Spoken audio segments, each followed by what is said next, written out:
Welcome in, Bills Mafia. Welcome back to another edition of the Go Bills podcast presented by GoBillsPodcast.com. I'm your host and founder of the page, Brett McDurphy. Glad to be with you on this Monday evening to be able to talk about Buffalo Bills football. It is my favorite time of the year because rookies and veterans are reporting to training camp. And for the Buffalo Bills, rookies have already reported. Veterans are reporting on Wednesday. They have to be there by 9:45, and that's when the first official training camp day for the Buffalo Bills begins. And that's when the new journey for the 2023 NFL season begins for the Buffalo Bills. Now, we have expectations that are so high for the Buffalo Bills after the devastating news that we found out in the divisional game for the Buffalo Bills, where we ended up losing. Didn't get all the way to the goal that we wanted to get last year, but it's a new season, new beginning, new faces, as well as some old faces that have left. But without further ado, let's begin our new series that we're going to be talking about. We're going to be talking about training camp a lot coming up this week. And the first episode that we're going to be talking about is the top 5 rookies who need a good training camp to solidify a roster spot on an NFL team. And you might wonder why I didn't title this to solidify a roster spot on the Buffalo Bills. And that's because there's going to be some fierce competition from different players, especially the guys that Buffalo has added over the free agency as well as in the draft. So it's going to be tough for some of these rookies to be able to solidify a roster spot.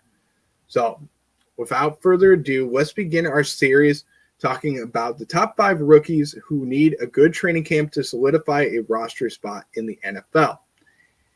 After we talk about the top 5 rookies, we're going to talk about some of the news that has happened over the last 24 hours, some unfortunate news that has happened, as well as some good news that has happened for the Buffalo Bills. But let's begin with the top 5 rookies who need a good training camp to solidify a roster spot in the NFL. The first rookie that we're going to talk about is Alex Austin, who came to the Buffalo Bills as a 7th-round player out of Oregon State. Now, he played cornerback in college, but he also played as a wide receiver and also carved out a role in special teams as a punt returner and a kick returner. Now, speed has never been anything that you had to worry about with Austin, where he was in the 100 and 200 meters in college as well as in high school. So he has a ton of speed. He also has size as well.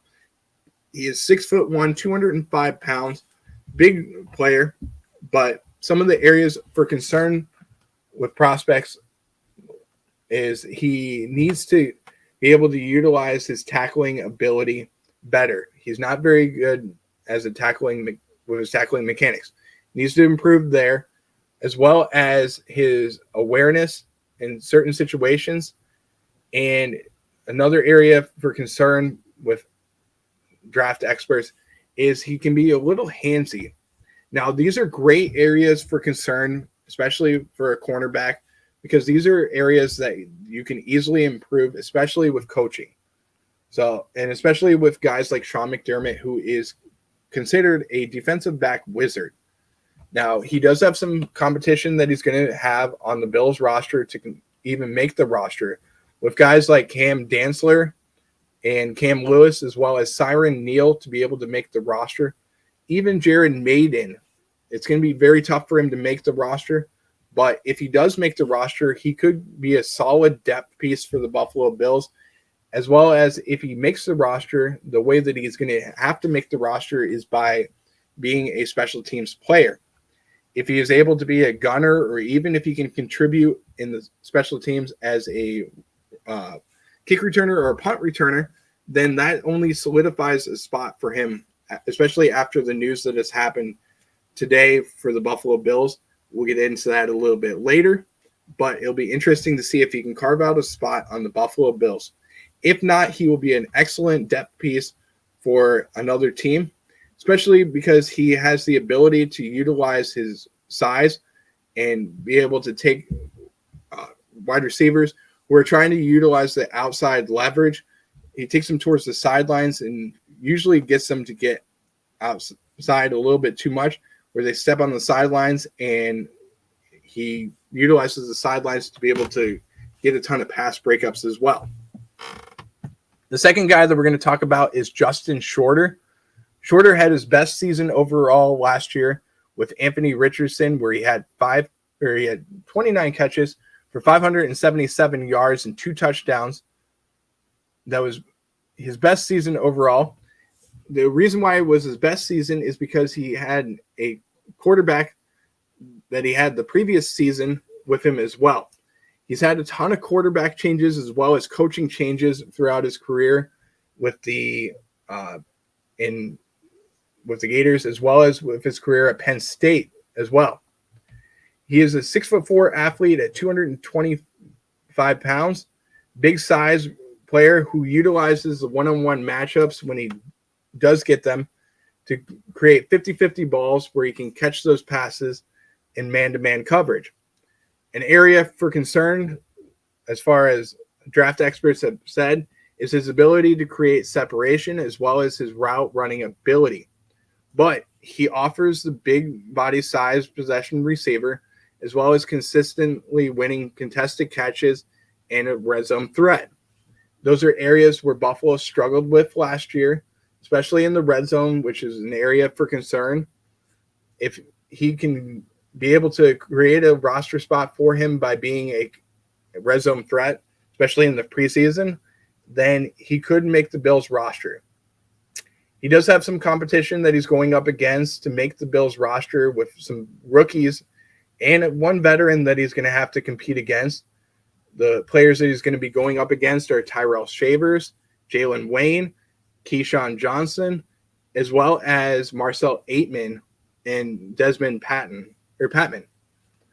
But if he can create a spot on the Bills roster, especially being as he was a 5th-round pick, and Buffalo usually doesn't want to move off of draft picks because they value them so much, then he could very well make the roster for the Bills. And if he can utilize his ability as a contested pass catcher, as well as if he can improve on his blocking, he could very well make the Bills roster. And he would be an excellent option to stay on the Bills roster, especially with Gabe Davis being in his last year on his contract. And he could play the Gabe Davis role that Gabe played in his rookie season, and then become a bigger role next year for the Buffalo Bills. The third guy that we're going to talk about is DJ Dale, who is a defensive tackle that played for the Alabama Crimson Tide. Dale played in over 40 games throughout his college career at Alabama, playing in a multiple front set for the Crimson Tide. He has a ton of strengths for him, being as he was able to align in the gaps and utilizes his ability to shoot the gaps with his quick first step to be able to get into the backfield to not only sack the quarterback, but also get to the running back and stop them for a loss. Some areas for concern for Dale is his size. He's a little bit small at 6'1", 302 pounds, only has 9 3/4-inch hands, which is a little bit concerning as well. He also needs to develop as a pass rusher and doesn't have a good repertoire for what he brings, but he is somebody that can be utilized as a rotational guy, which is something that I do like for him on the Buffalo Bills. Now, he does have some competition that he's going to be going up against, especially with the new addition of Poona Ford, who kind of is a similar player to him. And I think that Poona's motor is a little bit more than what DJ Dale's will be. Now, he's going up against Ford as well as Jordan Phillips and Tim Settle. And if he can win the battle with one of those guys and kick one of the veterans off of the roster, then he could be in for a rotational piece as the 5th defensive tackle on the Buffalo Bills. He does fit a 4-3 scheme, and overall, he is a little bit slower at a 5'2", 640. The next guy that we're going to talk about, our fourth guy, is Richard Garage.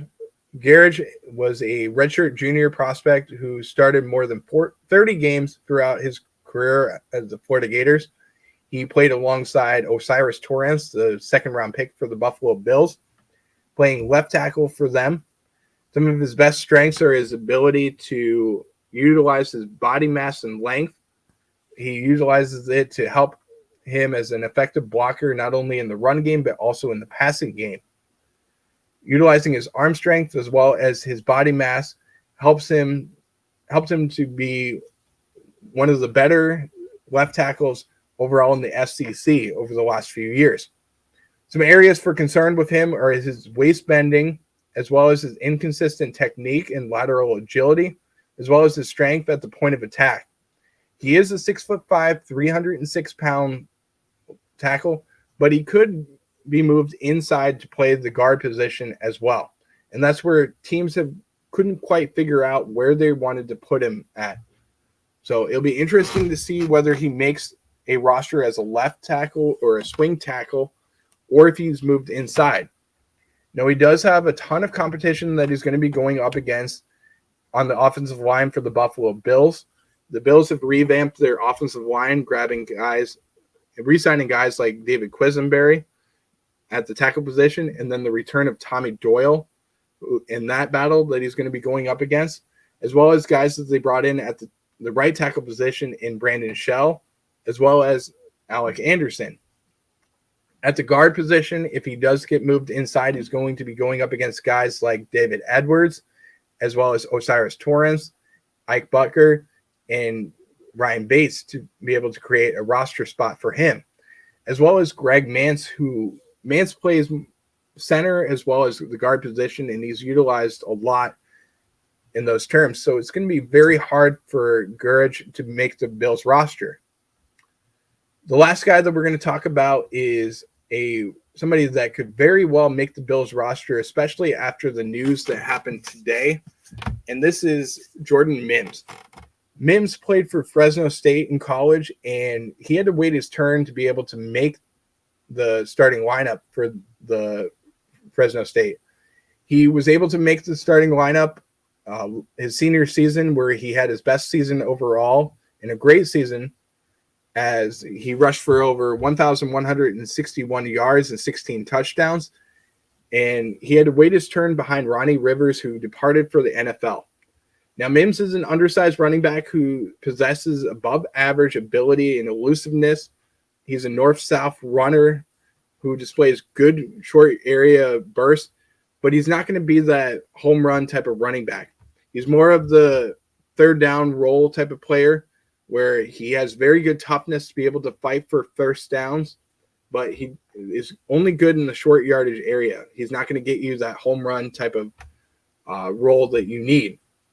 A player that he was compared to is Nyheim Hines, who is another Buffalo Bills running back, and he's best utilized in the outside zone run system, which is something similar to what Buffalo is running with Ken Dorsey. His ideal role would be a third down running back, which is something that Buffalo is going to need, especially being as Buffalo has James Cook being their featured running back, and he could cut into some playing time for Damian Harris as well, or even Latavius Murray. But it's going to be tough for him to make the Bills roster, especially with guys like Damian Harris and Latavius Murray being the veterans that they are. But if he does make the Bills roster, he's going to have to carve out a role on special teams. Now, with the news that has happened over the course of the last 24 hours, the Bills lost Nyheim Hines to a freak injury, a jet skiing accident that happened over the weekend. He is going to be out for the season after tearing his ACL.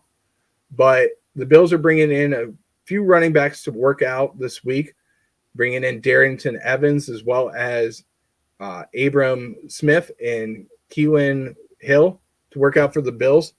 Smith most recently suited up for the DC Defenders of the XFL, where he was named the All-XFL team. He led the league with 791 rushing yards on 5.0 yards per carry over the 10 games. He also added 13 catches for 91 yards, and he was by far the best running back in the league. He was a former undrafted free agent from New Orleans in 2022. He was cut prior to training camp, and he ended up being the top draft pick in the XFL. Hill was a former 7th-round pick by the Green Bay Packers in 2021 and only has 11 carries overall in his NFL career, but he was released by the Green Bay Packers in November of 2022. It's some unfortunate news that has happened, but it's going to hurt the special teams game for the Buffalo Bills, but it'll be interesting to see who wins not only the punt return position for the Buffalo Bills, but also the kick returning position for the team. It's going to be guys like Khalil Shakir, as well as even Micah Hyde. Micah Hyde needs to step up to be the kick returner or punt returner. And we also have guys like Deontay Hardy that could make the roster as a punt returner or special teams role as well. Don't forget to like, subscribe, follow us on all social media accounts that we have. You can find us on YouTube, Instagram, Facebook, TikTok, Twitter, as well as on Instagram and Threads. We are now on Threads as well. And don't forget to go on over to our new website, GoBillsPodcast.com, where you can see all of our upcoming shows that we're going to be having this week. We have a few more shows that we're going to be doing. The next show that will be live on Go Bills Podcast YouTube channel is going to be on Wednesday. But we also have shows that we're going to be doing with guys like the Red, White, and Bills and Nickel City Mafia coming up shortly, as well as on the AFC East Summit YouTube channel. The next show that we will be doing on the AFC East Summit YouTube channel is going to be tomorrow at 8 p.m., where we will dissect the starting 11 offense for around the AFC East. That'll be a very interesting series that we're going to do, where we're going to talk about who we have on our starting 11 offense overall.